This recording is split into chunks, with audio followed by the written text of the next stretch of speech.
Adventure and Pipeman on W4CY Radio.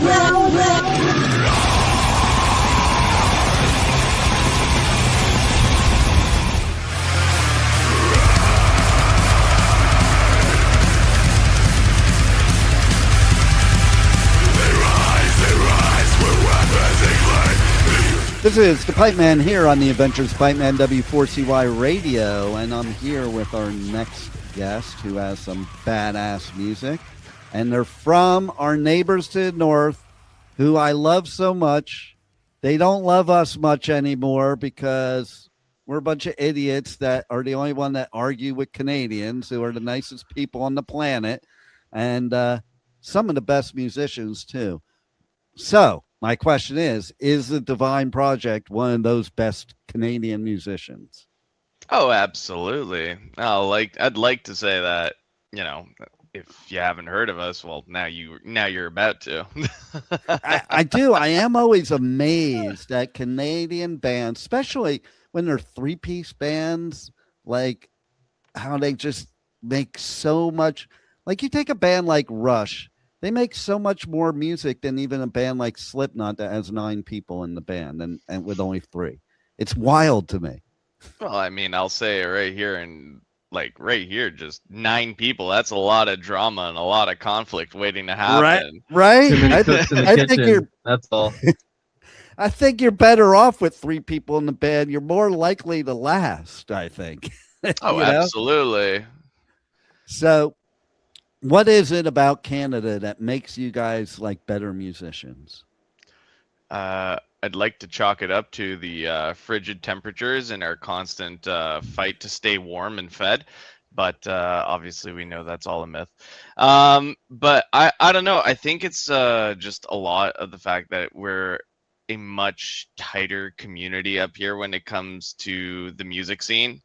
Yeah, I think a lot of local scenes are always tight, but here, you know, there's less opportunity in the grand scheme of things to, you know, there's not so many festivals, and venues in our city and in a lot of cities right now are kind of shutting down. Yeah. And they're not really, you know, putting on local showcases because it's all about DJs and booze sales now. And I think it's that cohesion between us fellow artists, the bands, the media, everything music related in the scene, whether it's metal, rock, hip hop, doesn't matter.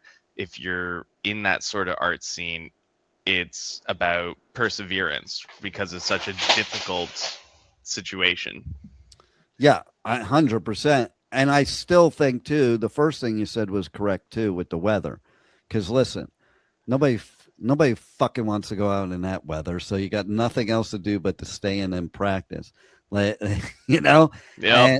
And I think it is true, because you look at a lot of Canadian bands, you look at a lot of Scandinavian bands, and they're just great musicians, because what else are you going to do? I mean, some people like to ski, but hey... I mean, here it's just... He got me. That was staying inside and practicing all day. That was literally me all of high school.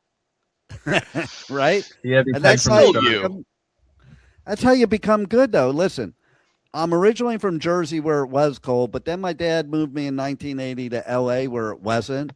And I played drums for 9 years, sucked. Played guitar, sucked. And sang thrash metal, sucked. What was the common denominator? It was too fucking nice out. I was going surfing and shit, you know? I'm like, I don't want to sit home and practice all day. I just want to play the song. You know, it was funny because I was interviewing, the first interview of the day was Vinny Appice. And I said to him, I was like, yeah, the first song I ever learned on guitar was Heaven and Hell. You know, most it's like Smoke on the Water. But then that's about as far as I went because there was always something else to do. I mean, that's kind of a good thing as well. Like, you keep on living, right? Exactly. You pick your path, and you know it's not just wasting away in your bedroom in the woodshed. No. Just like... I wouldn't say you wasted away, Dave. Yeah, I don't call it wasting away. Like, You look at Randy Rhoads, man, he practiced 8 hours a day. And I remember that. And I was like, fuck, I'm not going to practice 8 hours a day, but he's awesome. And I think I remember thinking that's what it takes. You know, it's hard to be a musician. I was just talking about this in the last interview, but, you know, it's also hard because they don't realize what you have to do to actually learn your craft. That's huge. You know, people think, oh, you just pick up a guitar and start playing, pick up a mic and start singing. Just like we were talking and I think it was the last interview, I was talking about, you know, singing. You know, if you're singing like death metal, thrash metal, or anything like that, if you don't know the technique, you're going to fry your voice real quick. And that's what happened to me. Like, I just like even now, sometimes I'll sing a song on my show, and if I can make it through one song, it's a lot. And I'm like, man, some of these dudes are doing it for 2 hours.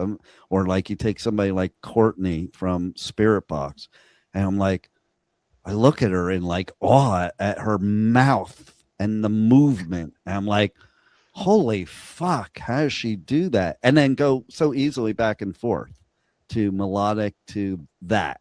Or Tatiana from Ginger, you know, it's like I'm just in such awe. Like, how do you do that for an hour, 2 hours, or anything like that? And it's practice and training.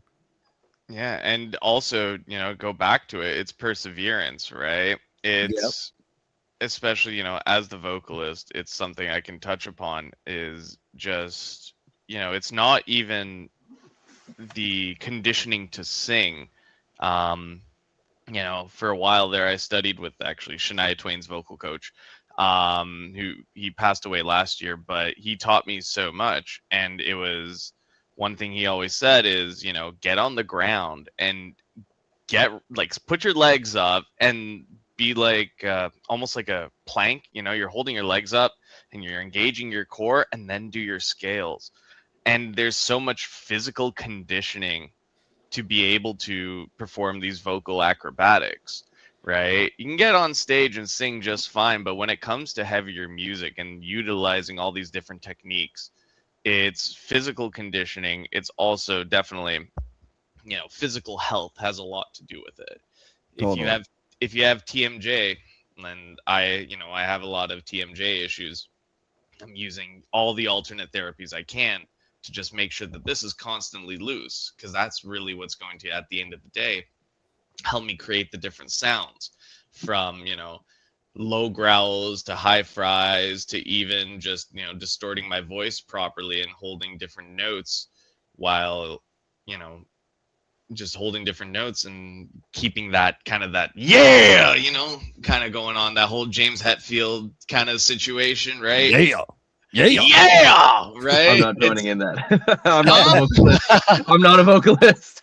You know, and there's and to any aspiring vocalists, and I'm sure there's tens of thousands, you know, and people who are more and more interested in it, especially in, like, I'd call this renaissance of metal.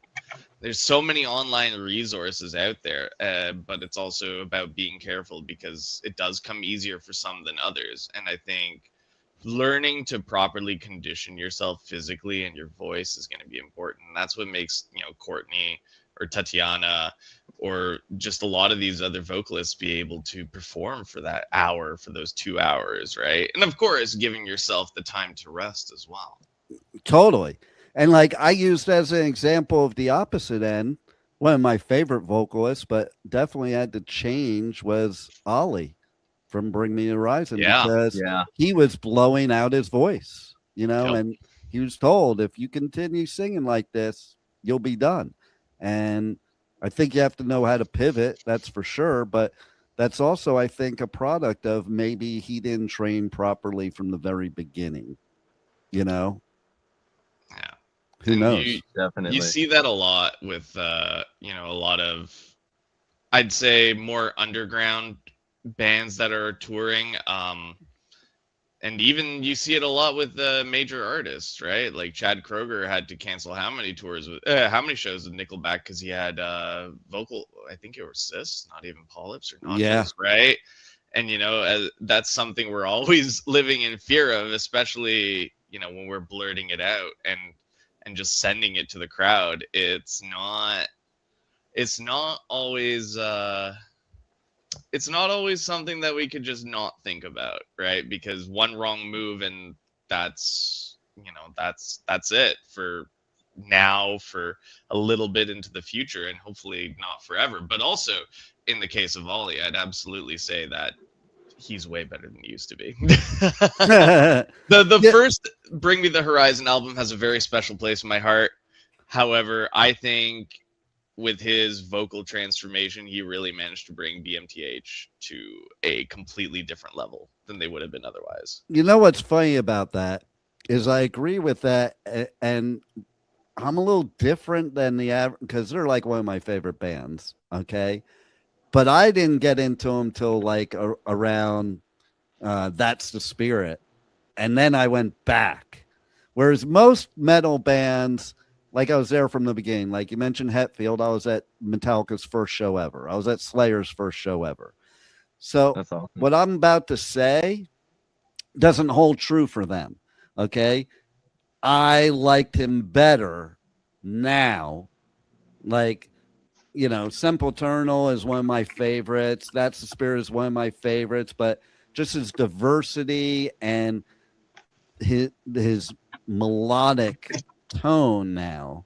Whereas most that would have been me, the original Bring Me fans are like, sell out, poser, blah, blah, blah. I did that with Metallica. They came out with Black, and I'm like, fucking posers, sellouts. I'm not listening to your ass anymore. And And, it's funny. I was just saying this earlier, but now you take Hetfield, and he was interviewed recently. I've said this a few times because it so blows my mind.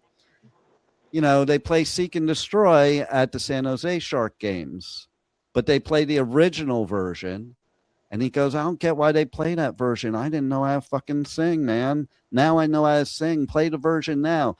I hate that version. And me, I love his voice in the beginning. Like that, to me, that's the better Hetfield voice. So I think it's when you come in with these bands, like when you're a teenager and these bands are like a garage band, you want them to stay a garage band. So if they start evolving and becoming better musicians or sellout posers, which is, as an adult, is stupid as shit.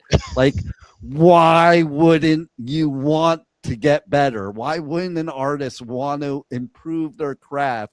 Why would you want to stay a teenage garage quality, type of thing? So I think that's the interesting part right there, and that I think a lot of people that listen don't realize what you have to do as artists to pivot to stay relevant. There's a lot of maneuvers that you gotta look out for when staying relevant, for sure. So I'd say, like, even with our material now, like we've kind of molded this identity where we don't have a set sonic signature. Like, I love it's that. TDP, but we always try our best to cover like a wide range. Like, we're trying to set a precedent of unprecedents with each track that we work on. I love that. That's so old school, by the way, because I always talk about now, like metal bands, they follow this formula, like, and they Exactly. literally they all sound the same. And I remember being a teenager and like parents saying, "Oh, that metal shit, it all sounds the same." I'm like, no, it doesn't. And now it does sound the same. Like, I think it's also, over time, these genres or subgenres of metal they kind of identify themselves. And, there's a lot of bands that I love and a lot of bands that have played an important role in my life. From Trivium to Children of Bodom, and even recently, I love Lorna Shore, right? Oh my God, he's another one. How the hell does he not lose his voice? Well, you can watch that video where they stick the camera down his throat. That's actually a great watch if you haven't seen that. Oh, And I they have to see that. actually, yeah, they actually kind of go into it, and you know, definitely he gave his tips out on how he does, you know, how he makes those sounds. Now everybody's body is different, so don't expect to sound like him. But you know, I've used a lot of those techniques that he put out there, and I've been able to myself create new sounds. Right? It's Nice. kind of, you're playing with sound, and then, you know, like David said, we're not setting any particular precedent in our sound. You can hear a song, you can hear another song, and you'll of ours, and you'll see, okay, well, this is one, this is two. Everything is different because there's different elements, but at the same time, you're like, okay, but it's still them. And even with what we're cooking up now, there is no defining, you know, subgenre to our I love music, that. to our sound. Because I fucking hate genres. the micro genres and subgenres. Like when I go on tour, I do coverage at music festivals all over US, UK, and Europe. Like one of the things I do is sometimes I'll do as a question, if you were to pick your own genre that was only your band, what would it be? What would you name it? Because that's pretty much how ridiculous it has gotten. Like it's so finite. And to your point before, okay, so Metallica, before there was a thrash metal, they were considered power metal for a minute because there was no such thing as thrash metal. You know, well, it was like there was metal, basically, you know, and it didn't have to be separated like that. And then it did start separating. It just became more and more to now there's so many ridiculous genres, subgenres, microgenres. Like you can't even name them all. We wouldn't have enough time during this. Lord, interview. no. Absolutely not. And, you know, it's also, I think, when going back to, you know, the whole Bring Me the Horizon conversation, right?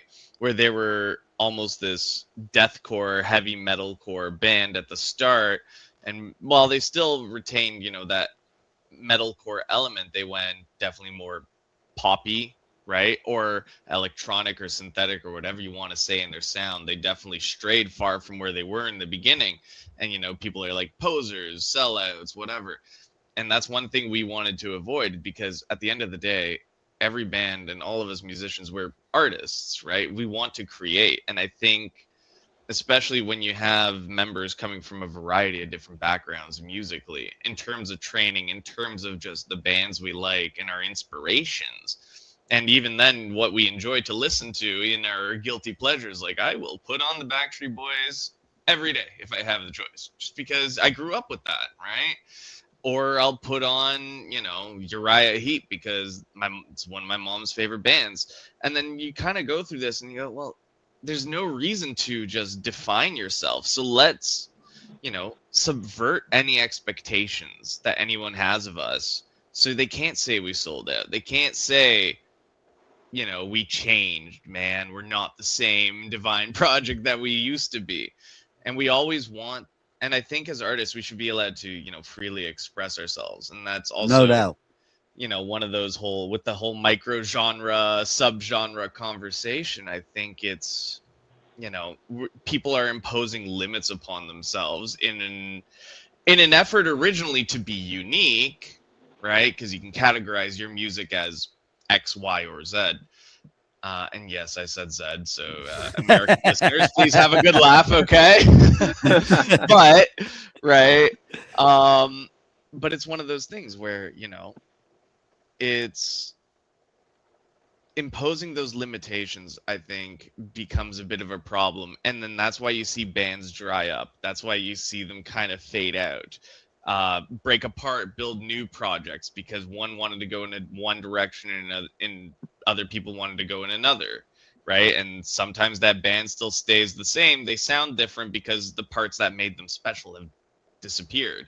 And then they either become bigger or, you know, they don't.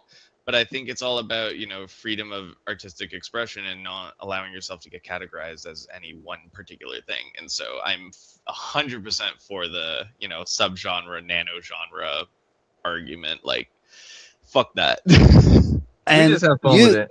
That's That's all. You just spoke my language completely because, back in the day, I remember when I was playing guitar, my dad would yell from the other room. He's like, "You sucks. You should give that up."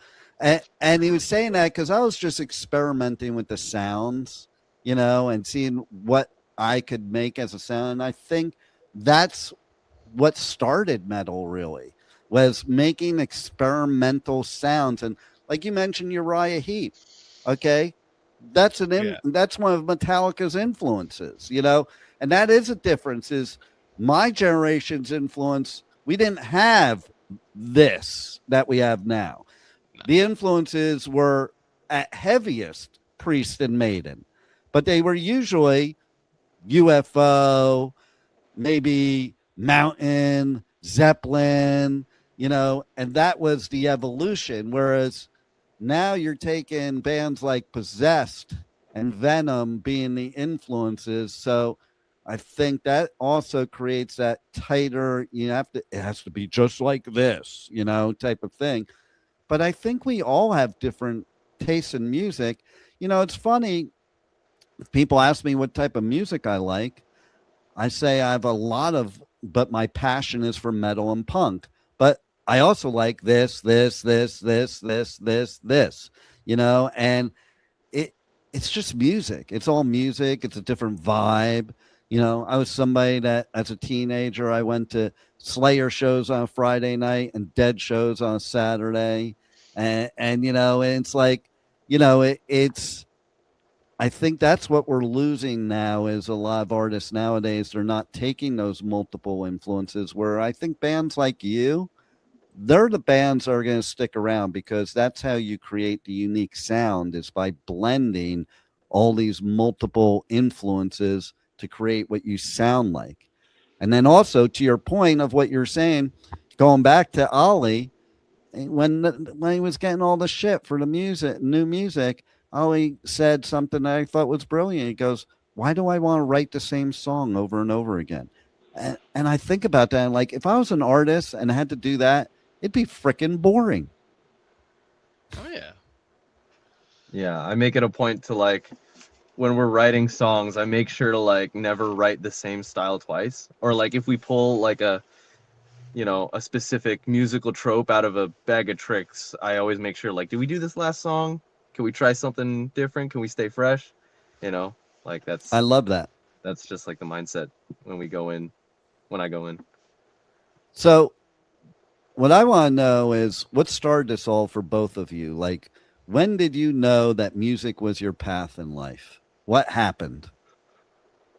Ooh, I know when I was starting to learn guitar in high school, at some point I stopped learning songs and started messing around on my own. And I remember one day I was just looking up for ways to record myself and I discovered Audacity, that free audio editor on the Which is so robust now. And it's still free. I haven't checked it out in a while, but apparently people can really cook with that thing. So kudos to them.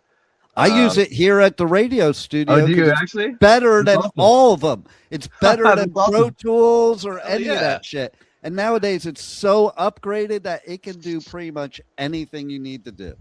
That's awesome. I'll look into that. But yeah, I remember picking up Audacity like 2013 or something, and I just recorded a couple tracks for the first time, and I was like, whoa, this is different. Wait a minute. And from there, it just spiraled to just... Nice. Yeah. How about you? Ooh. Well, I guess my story is a little bit longer because it goes back, I'd say, 27 years, 28 years. I was absolutely obsessed with Hanson when I was 3-4 years old. All right. I even had their like tour VHS. Nice. And Mbop Fever was everywhere in the late 90s. And I think the moment it happened was I was at an event with my parents and I just began dancing. The rest of the night beyond that is a blur, but everyone was clapping for me. And so that's when I found out I was the resident ham. But it sort of evolved from there because I really wanted to mimic that. And my father being a musician as well, you know, it kind of went, wow, like all these guitars and whatnot, I have an interest in this. And so they put me on piano. You know, typical Eastern European upbringing, you learn piano, you go. All right. And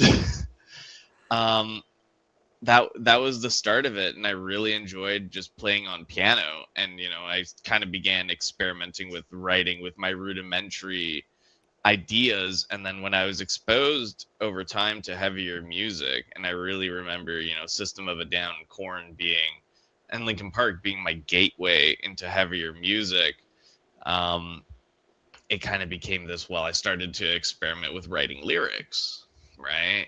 Just these kind of darker lyrics, these different themes, and even almost ended up getting expelled from my elementary school for them.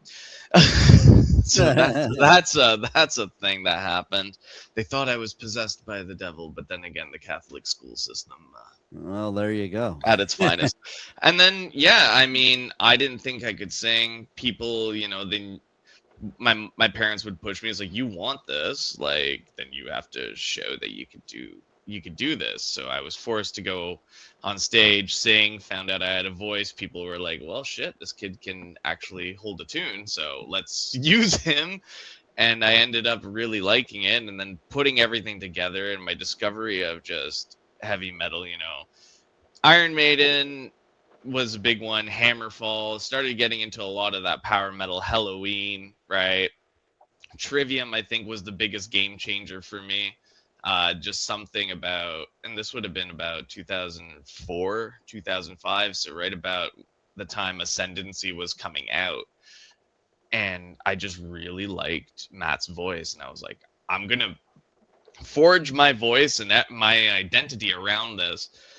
And, you know, I'd bounced around for several years through different genres, just kind of experimenting and finding myself. And then I think that really, it went from just, you know, learning to play the piano and dancing and, you know, liking music and wanting to be like these people that I idolized, to eventually forging my own musical identity through a very non-linear path that, when you look at it, makes no sense, right? From folk music to opera, traditional, you know, performances, all the way to pop punk to metal to pop. I had a solo pop project I was just experimenting with, and, you know, I loved doing that. And I think that's where that was kind of the key that turned everything, where I went, I did everything on my own.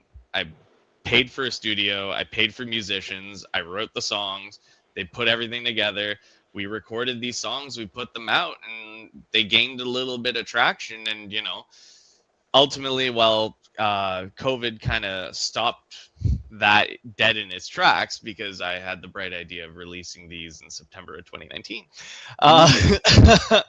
Needless to say, I think, you know, it was definitely non-linear, but it's been like, I couldn't be happier with everything that I've experienced and everything that I've seen. And I think, you know, as musicians, it's those experiences that mold us, right?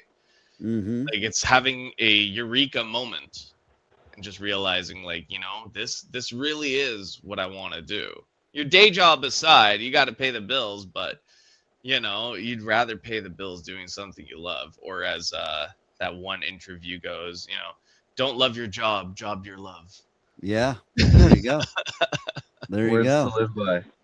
Because listen, we spend most of our life working. If we're not having fun, it really sucks, to be blunt. You know, and if you're, especially in this business, if you're in the music business and you're not having fun, this is the wrong business. Because if you're not having fun playing music, the rest of this business really sucks. So, like, you better be having fun. And so, tell us about Rebirth. Well, 4 tracks of Yeah. badassery from start yeah, to finish. nice, That's it. nice and That's simple. all you need to know. No. But it was, I think, a defining moment for us all when we got into the room together. So the band kind of rebuilt from the ashes. Eric, who's not with us here today, he, he always had this project, the Divine Project, going on, and through several, I don't want to say failed, um, you know, versions of the band, he kind of came across us over time. And Rebirth, I think, is all of our musical rebirth. We got in that room and we finally wrote the things that we loved. We found a sound, and when we got to the studio and put everything together, finally it's 4 tracks of pure badass energy, right? And it showcases us, and I'd say it's more than the band's rebirth or this project's rebirth. It's our own rebirth as artists and really getting in touch with ourselves and what we can do and what we can create. I think that's what it takes too. I think it's very rare that your junior high school or your high school friends that you put a band together, that you're going to be on the same page after you become like an adult or whatever, and you take any of the bands that really made it big, a lot of them, there was some transformation. You go back to the Beatles, there was transformation before they really made it. We're the Metallica, perfect example. Like, had Mustaine stayed in the band, would we know Metallica today? I don't think so. I think there was too much ego between Lars, James, and Dave to have that long-term chemistry that we have now. You have somebody like Kirk who doesn't mind not being the head honcho in charge, and I think that works for them, and there was mention earlier about, your own project needs. The reason Newstead left was because he wasn't allowed to do anything outside of Metallica, and then even that caused James and Lars to think about it and go, we were kind of dicks about that. That was stupid, and so I think as you get older, it's a normal thing to evolve. And then that's when you really find your people and your, as I would say, band soulmates, because rarely are you on the same page as your teenage friends after you're a teenager. Yeah, no, that's a given. I can go back to my high school band and be like, oh, and like while our drummer from my high school band actually went and did great things. He's a jazz drummer now. Like, nice. Definitely not on the same page we were back then. But right. He, in our own rights, I think, yeah, it's definitely like that personal evolution. And so when you look at those, if you will, those, I don't want to say romantic, but romanticized stories that you read about, they were friends in high school and they formed a band and now they're famous. Like, I think Green Day, for example, right? Blink-182 to an extent. All right. So when you look at that, it's just like, well, they got lucky. They also all have one common thing, the drama. Like, look at, again, Metallica, they had to go through therapy, like a band going through therapy to stay together. Like, there's a lot of drama that happens when you're not aligned anymore, and you either have to do something to get back aligned or things change. And sometimes that's when the best things happen, too. It's a relationship, right, at the end of the day. Hell yeah. I mean, listen, if you're in a band, you spend more time with your bandmates than you would to somebody you're married to. Like, you're on the road under the not best of conditions. It's everything. Like, you better really get along, because everything else is going to just make you want to fight. Or abandon your fellow bandmates at a gas station. That too. or like they did to Dave. So it's good that you have this rebirth. It sounds like you're on the path now that this is what the Divine Project is and will be. Oh, amen to that. Mm-hmm. So tell everybody how they reach out to you guys on socials, on the web. Check out all your stuff. Buy your merch. They can't listen to my show unless they buy your merch, because they're fucking assholes if they don't. Well, okay, you got it. All right. Me? Oh, I talk too much, David. It's all you. All right. You can find us on our website, http whatever that thing is, www. There's like 7 W's in there probably. tdp-official.com. You can find all of our upcoming shows there. We will have a merch page up soon, but that's in the works. The only way to get merch is to show up to our shows right now. Which they should do anyway. Which they should do anyway. Please drop by. We'd love to have you. We love to have tons of fun during our shows. It's going to be a riot. Yeah, it's going to be... I don't know how much we can announce. We are we allowed to say like future shows here? Well, we can mention North by Northeast. Yes, we're part of the North by Northeast showcase this year, so that's cool. That was a big announcement for us to be able to make. The other one we can't announce just yet because we haven't gotten the resources to do so. We don't have the go ahead from like the. Yeah, we haven't gotten the go ahead yet. But if you follow us at The Divine Project on most social media, whether that's TikTok, Instagram, Facebook, Threads, even on our website, if that's how you want to go about it, you'll be able to see our new, very exciting announcement. And while we may not be coming south of the border to you very soon, it's a very exciting opportunity, I think, and I think there'll be a crowd. It'll be an absolute riot. New place for us to tear up and kind of show who we are. Nice. Well, we all need to escape the States to you guys anyway. So, well, come on by. North by Northeast. We'll show you some good old Canadian hospitality, eh? Nice. And so yeah. I love it, and I love that they have to follow your socials so that they can find out the new stuff for sure. Oh, yeah. And is there anything else you want the listeners to know that we haven't covered already? Even though we don't know you, we love each and every one of you from the very bottom of our hearts.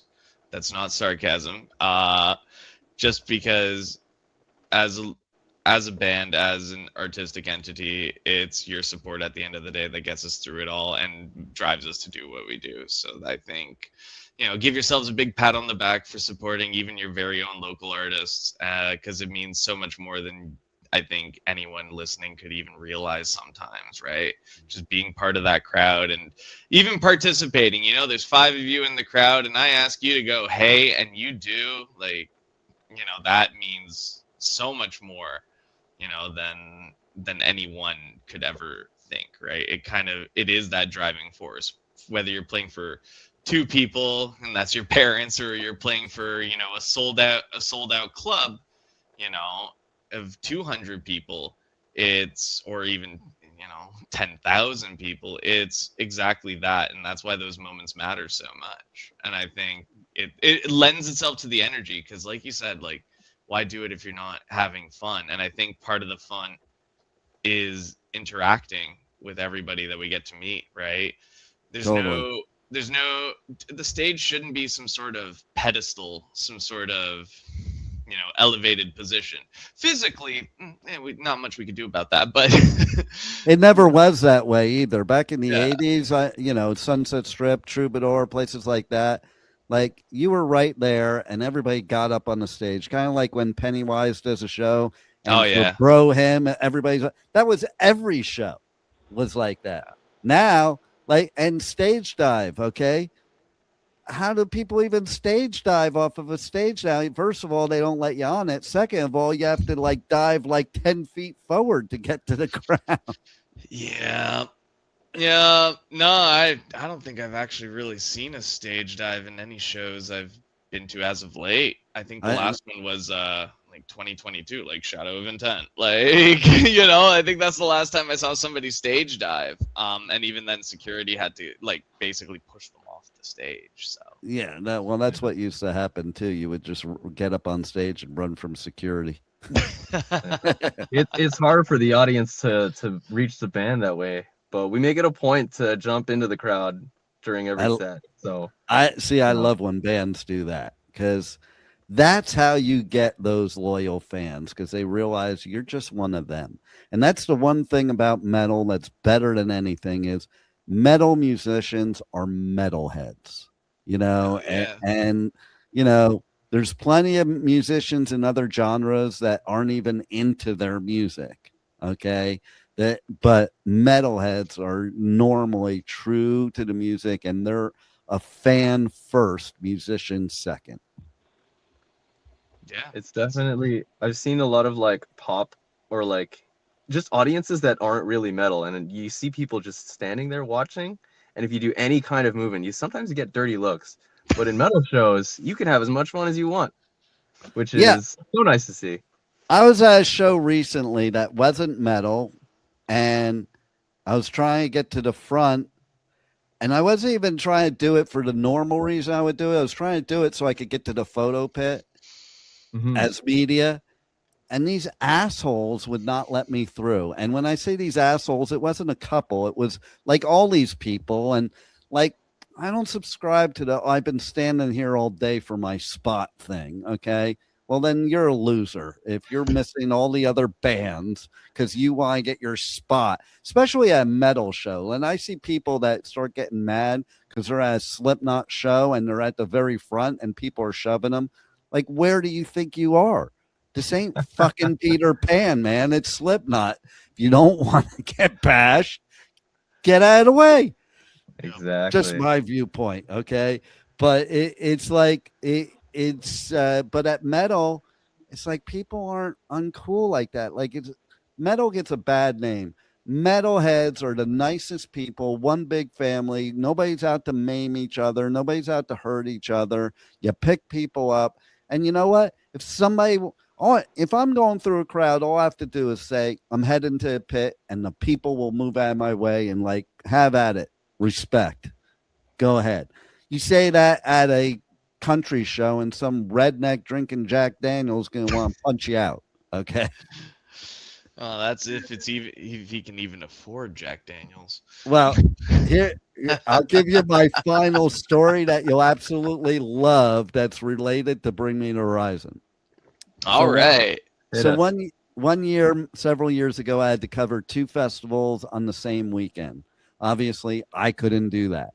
So one of my engineers here in the studio, I was having her go do and cover this one festival. She had never been to a rock show ever, much less a metal show. She was a country girl. And so I said to her, I'm like, listen, and she was really scared. And I'm like, listen, you're going to have the best time of your life. This isn't like going to one of your country shows where a bunch of redneck idiots are being macho and drinking Jack Daniels and kicking the shit out of each other. There actually isn't normally even a fight at metal shows. No, a mosh pit is not a fight. And I said, you're going to go to this show and you're probably going to make a bunch of new friends. You'll probably have a new boyfriend. And you'll see we're one big happy family and you'll have the best time of your life. So she comes back after the weekend and she goes, oh my God, you were so right. I teabagged some dude and he's my boyfriend now. And I have all these people I was hanging out with, I was friends with, and I have this new favorite band. I don't know if you know who they are. They're called Bring Me the Horizon. Nice. And I think that, you know, that is the point. I think if people experienced it, they would realize it's not as scary as they think. But then I interview a bunch of bands at festivals. I'm like, let's let them, the bands will be, let's let them keep thinking we're a bunch of scary people so we can keep the assholes out. Because it is true. That is what keeps the assholes out. But, you know, and I got another Bring Me quick one. I was doing Download and Bring Me was headlining. And there was this dude, he must have been like 6'7", 500-pound, big fucking dude. He came into the pit and he started doing what those people do, like showing how big and tough he was. Like those are the people. I'm a little dude. I'll come around the pit and then like Mike Tyson lunge up from underneath you and I'll be on the other side of the pit before you even saw who it was, type of thing, you know. But they always like want to show how tough they are. And man, everybody just teamed up and pushed this dude out of the pit. He was picking on the little dudes and trying to act all tough. And then one dude that was bigger than him walked up to him and he's like, yeah, why don't you push me around? And he took him out of the pit. And the dude was sitting outside the pit the rest of the time, just looking in because he was being watched and he wasn't allowed back in the pit again. So Damn. that's So our metal pretty. family. That's our metal family. That's the way it should be. Hell yeah. Amen to that. I have a solution to all the world's problems. We just need one big music festival. Everybody in the world's required to attend and throw everybody into a mosh pit. We'll all work it out and we'll all come out friends. And fuck all the war. Maybe that's and what all that Metallica shit. needed. They just needed to hop into a mosh pit too. Exactly. That's all. That's what they should have done. They spent all that money on therapy. Just go to. They should have gone to like a Slayer show and jumped in the pit. It's better than a warm hug, anyways. Exactly. You could throw Dave in there too. You know, you guys mosh it out. Dave, you and Lars mosh it out, okay, and get it out of your system. Yeah. I mean, it. absolutely. Why not, right? But that's definitely, I'd say, the magic of the metal community. I think there are other, when you look at similar communities or communities that are like in tandem, if you look at like the punk community, the emo community or whatnot, there's definitely less of that camaraderie, a lot more drama. Even attending No Effects shows, I was at the, they graced our city with 25 years of Fat Wrecked, which absolutely fantastic, festival that it was, but the amount of drama I saw just around the pit, right? Just in the crowd. Because you did have, those guys show up that think they're bigger than everybody else and just start windmilling in the middle of the pit. And it's just like, no one's going near there. But then leave it to like the 5'0" like chick with blue hair to fucking just knock him out. Oh yeah, I love that, man. Oh man, women are the biggest badasses in the pit. Like I love seeing that shit, man. Oh it's yeah, great. Like I'm 6'4", so I'm, it's like seeing another tall dude in the pit. It's like whatever, like we're gonna bump, but like whatever. I'm scared of the 5'0", 4'11" girl with like 5 different colors in her hair and like 20 different piercings, like just sending it. Because she's launching like all 100 pounds of her body weight at like maximum velocity at you, and it's just like, oh, I'm gonna stay away from that. No doubt, like that. Listen, I'm 5'7", and I don't weigh much of anything. Don't get near me in the pit and try to fuck with me. There you like, go. And it is like that. Like I even remember being younger, and it's like people would approach me, these big dudes and shit, and I would just look at them. I'm like, I'll kill you right where you stand. And they look down at me and they're like, I'm not fucking with him. He must be crazy. There you go. So, and that is why I think you find that most metalheads are similarly my size, because that is the place we can be to get away from the bullies, and those bullies that try to come in the pit, you're coming in our pit is kind of how it comes down to. And that's how you take care of them. There you go. So let's just solve all the world's problems. We should put like your prime minister and Trump into a mosh pit, like a wall of death. Oh man. Do I want to be playing that show or do I want to be in the crowd for that? I don't know. Oh, I want to be playing that show. Are you kidding me? That would be insane. That would be we'll take Carney, we'll take Trump, we'll take Putin, we'll take what's that asshole name? The guy from North Korea. Kim Jong-un. Yeah. We'll take what's the leader from Belarus? What's his name? Open call. Any political leaders watching right now, we invite you. Come to a TDP show. We'll get you set up. Yeah. Easy. And easy. the first one to secure world peace gets a free hoodie. There you go. And That's and true. they can only get on the guest list if they're willing to go into the mosh pit. Amen to that.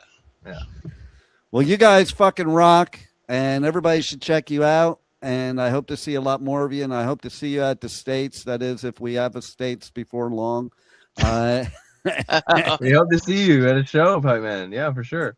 Definitely. You guys got to hit up some of the Danny Wimmer festivals here, or just meet me over and like download Bloodstock. Actually, you guys would probably be good at Bloodstock.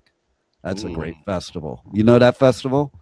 Check it out. Yeah. Yeah. Oh, I know Bloodstock. It's Okay. a killer festival, small community, really dedicated metal people. The people that run it are real dedicated to the music. It's not like, corporate America where it's all about the money and transactional. It's a real metal festival, and they do cool shit. Like a couple of years ago, they have a surprise band every year that'll play in like the small tent. A couple of years ago, it was Machine Head. Oh, what? Whoa. Last year, was it there? I think it was there. I can't remember if it was there or Hellfest. I saw Nail Bomb, like their first performance since the beginning, and was supposed to be the last one, but then they did more after that because it's like, hey, everybody came out for this, Yeah. So next, we'll see the Divine Project. You'll be the special surprise band. We're not a band to turn away from opportunities. So, yeah, whatever you put in front of us, whatever obstacles, whatever's in our way, we'll, Yeah.